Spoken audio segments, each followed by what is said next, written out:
ஒரு காட்டிற்கு 2 மரவெட்டிகள் சென்றார்கள். மாலை மீண்டும் இருவரும் கூடும் போது ஒருவரிடம் அதிக விறகும் மேலும் அவர் அதிக களைப்படையாமலும் இருந்தார். மற்றொருவருக்கோ பயங்கர ஆச்சரியம். நம்மை போல தானே அவனும், அவனால் மட்டும் இப்படி இது சாத்தியமானது என்று ஆர்வம் தாங்காமல் அவனிடமே கேட்டுவிட்டான்.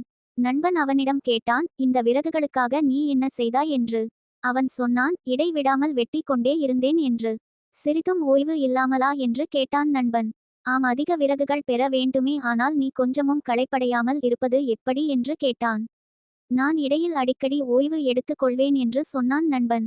மறுநாள் அவனும் அதேபோல் ஓய்வு எடுத்து எடுத்து மரம் வெட்டினான். இருப்பினும் அவனால் நண்பன் அளவுக்கு மரம் வெட்ட முடியவில்லை. மறுநாள் மரம் வெட்டும் போது ஒளிந்திருந்து பார்க்க வேண்டும் என்று திட்டமிட்டு வீடு திரும்பினான். மறுநாள் மரம் வெட்ட பிரிந்து சென்ற பின் அவன் நண்பனை பின் தொடர்ந்து சென்றான். நண்பனும் அரை மணி நேரம் மரம் வெட்டி விட்டு ஓய்வாக அமர்ந்தான். ஆனால் அவன் ஓய்வு நேரத்தில் அவனது கோடாலியை தீட்டிக் கொண்டிருந்தான்.